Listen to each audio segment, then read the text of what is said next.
네, 자, 회원님들 반갑습니다.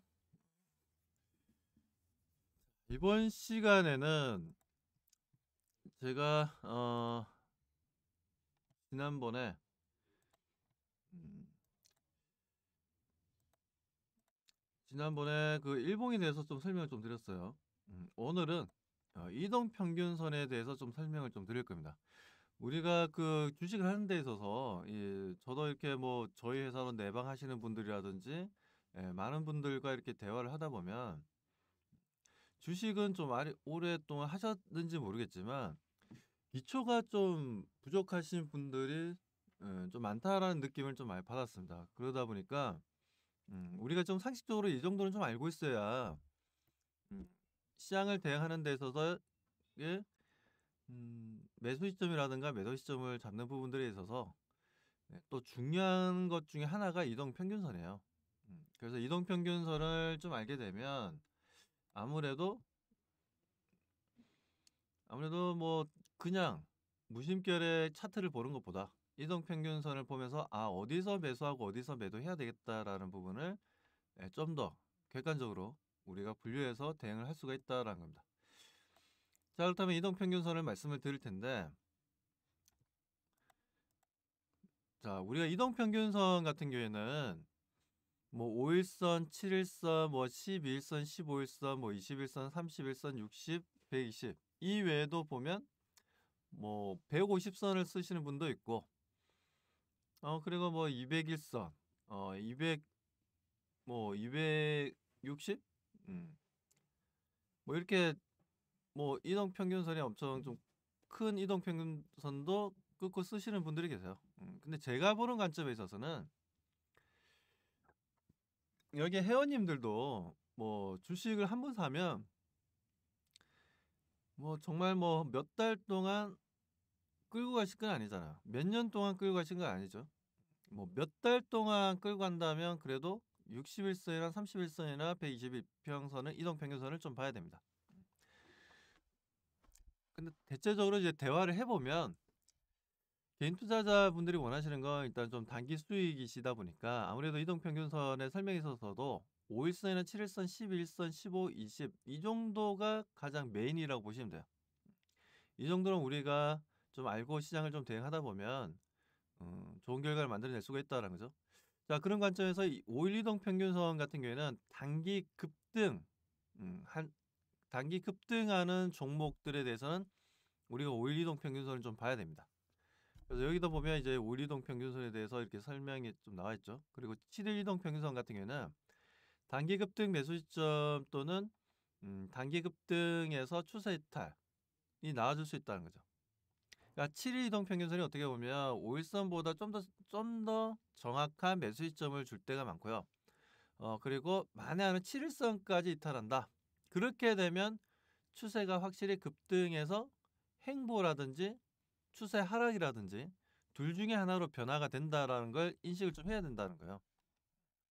그리고 10일 이동 평균선 같은 경우에는 중기 상승 추세를 지속하고 있다라는 걸 우리가 좀 의미상으로 부여를 해서 대응할 수도 있는 부분들이고, 15일 이동 평균선 같은 경우에는 펀드 매니저들의 데드라인이라고 제가 표시를 해놨는데, 거의 지금 국내외 뭐 국내 펀드 매니저들도 마찬가지고 미국이나 뭐 영국, 싱가폴, 뭐 홍콩에 있는 가면 이제 투자회사들이 굉장히 많죠. 그런 곳에는. 음. 그래서 거기 가면 펀드 매니저들을 흔하게 좀 볼 수가 있어요. 음. 홍콩도 마찬가지고. 근데 펀드 매니저들이 투자회사들이 있는 도시들 보면요. 대체적으로 집값이 엄청나게 비쌉니다. 뉴욕이 그렇죠. 영국의 런던 엄청 비쌉니다. 자, 그리고 금융시장이 잘 발달되어 있는 싱가포르 같은 경우도 마찬가지고, 그리고 홍콩 같은 경우도 마찬가지예요. 예. 많이 비싸죠. 엄청 비싼 게 아니라 이제 많이 비쌉니다. 집값이. 예. 아무튼 이런 펀드 매니저들이 그만큼 많은 급여를 받기도 하지만, 많은 급여를 받기도 하지만 음, 이런 펀드 매니저들이 워낙 또 돈이 많다 보니까, 근데 또 수익 잘 안 나면요. 잘리기도 합니다. 네, 잘 잘라요. 잘 잘립니다. 잘 잘려. 네. 자, 그리고 21 이동 평균선 같은 경우에는 이제 뭐 생명선이라고 하는데 과거에는 우리가 21 이동 평균선을 많이 봤지만 지금은 21 이동 평균선에 대해서 대응하는 것보다 15일 이동 평균선을 대응하는 경우가 상당히 많다. 그리고 보통 15일 이동 평균선 꺾여서 추가 조정을 받게 되면 주가가 그러면 21 이동 평균선에서도 저점 잡고 올라오는 경우가 그렇게 흔하지가 않아요. 21 이동 평균선도 쉽게 깨지는 경우가 많다라는 겁니다. 자, 그리고 여기 보시면 또 30일 이동 평균선이 있죠. 자, 30일 이동 평균선 같은 경우에는 자, 30일 이동 평균선은 어떻습니까? 우리가 한 달 거래일수가 며칠이 되죠? 약 20일 정도 되죠? 20일? 한 달 우리가 거래할 수 있는 한 주에 보통 5일이니까 월, 화, 수, 목, 금 하면 딱 5일이죠. 그래서 4주 하면 한 달이죠. 그럼 20일이죠.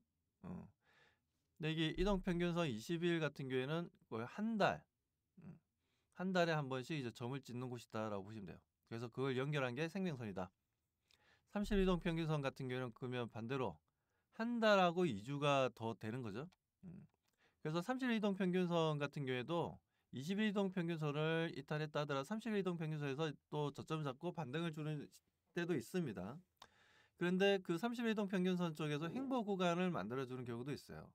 그렇기 때문에 이 30일 이동평균선 같은 경우에도 우리가 움직임을 좀 지켜보면서 대응을 좀 해야 됩니다. 그리고 60일 이동평균선이 있는데 60일 이동평균선이란 건 3개월이죠. 3개월. 3개월에 점을 하나씩 톡톡톡 찍어서 보면 그 선들을 선으로 연결해 보면 60일 이동평균선이 되는 겁니다.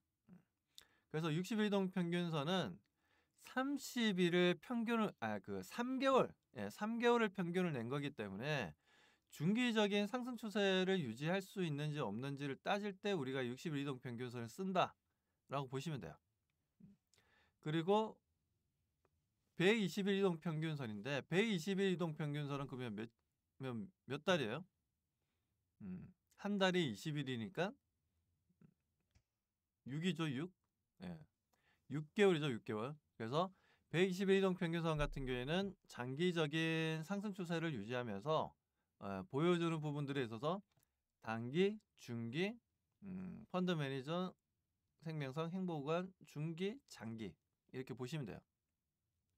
그래서 120일 이동평균선을 뭐 이탈하는 경우도 있는데 웬만하면 120일 이동평균 그러니까 추세가 어느 정도 조금 살아있고 단기 어떤 뭐 악재가 발생해서 조정을 보여준다 하더라도 아무리 크게 깊게 조정을 보여준다 하더라도 웬만하면 122평선을 깨지는 않는다라는 거죠.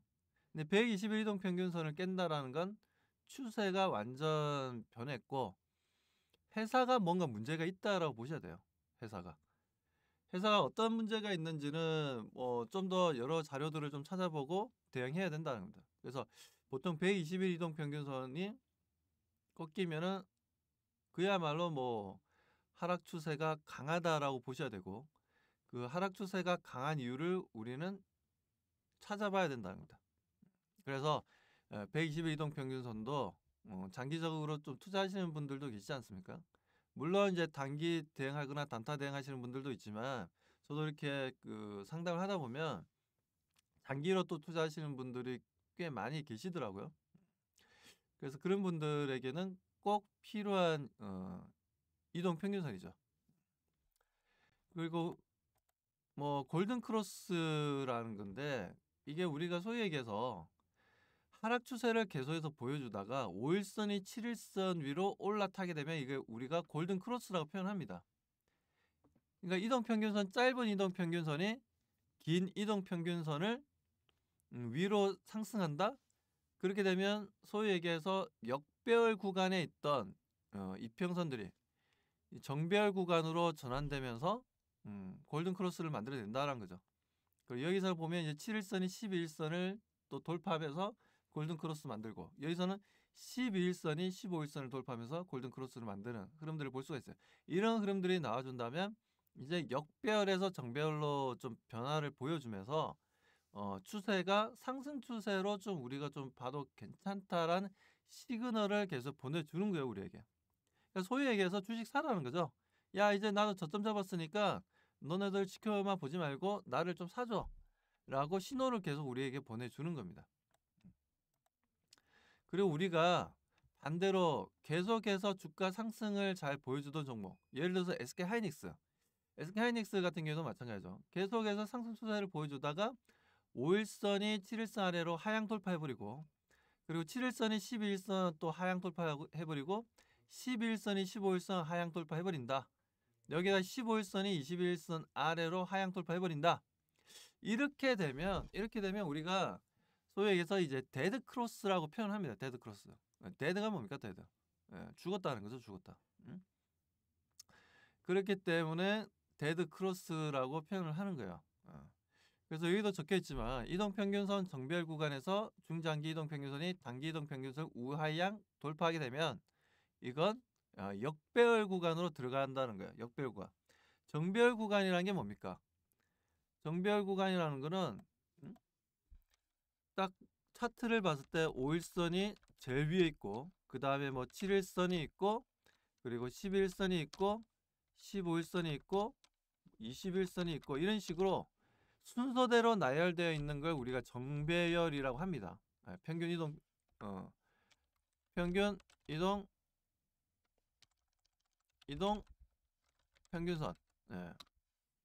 이동 평균선이 순서대로 나열되어 있으면 우리가 정배열이라고 표현을 하고, 이게 반대로 20일이 위에 있고, 뭐 15일이 그 밑에 있고, 12일이 밑에 있고, 뭐 7일이 밑에 있고, 그리고 5일이 밑에 있다면 이건 우리가 이런 이동평균선을 보여주게 되면요, 이걸 우리는 역배열 구간이라고 표현합니다. 역배열 구간. 역배열 구간은 솔직히 수익 만들기가 어려워요. 물론 우리가 뭐 ETF 상품 인버스를 잡아서 하방에 베팅할 수도 있겠지만, 뭐 그런 부분들도 제가 나중에 좀 알려드리겠지만, 일단 저는 지금 이 강의를 들으시는 분들 같은 경우에는 그래도 아직까지는 솔직히 좀 주식에 대해서는 머릿속이 좀 약간 백지 상태라고 저는 생각하고 말씀을 드리는 부분이니까, 나중에 이렇게 조금씩 하면서 정말 고난이도의 정말 고수가 될 수 있는 그런 테크닉까지 제가 알려드릴 겁니다. 지금은 좀 기초, 항상 기초가 중요하죠. 우리가 축구 손흥민 선수 보십시오. 손흥민 선수 같은 경우에도 기초가 상당히 튼튼합니다. 기본적으로 공을 어떻게 다루는지, 뭐 그런 것처럼 우리도 이 주식이라는 것도 솔직히 기초가 튼튼해야 돼요. 오래 했다고 해서 주식 잘하는 거 아닙니다. 기초적인 내용을 정확하게 내 몸이 인지를 하고 있어야 돼요. 딱 눈만 딱 시선이 가면 저게 어떤 상태구나, 어떤 흐름이구나, 지금 현재 매수해야 되겠다, 매도해야 되겠다, 이런 느낌이 팍팍 와야 됩니다. 그렇게 되면 이제 한 단계 레벨업이 되는 거죠. 그래서 주식시장이라는 곳이 우리가 소위 얘기해서 초등학생이랑 대학생이랑 싸울 수는 없잖아요. 초등학생이랑 대학생이랑 뭐 육체적으로 싸우든 아니면 뭐 공부로 싸우든, 어떤 지식을 논하든 간에 대학생일 확률이 더 높겠죠, 초등학생들보다.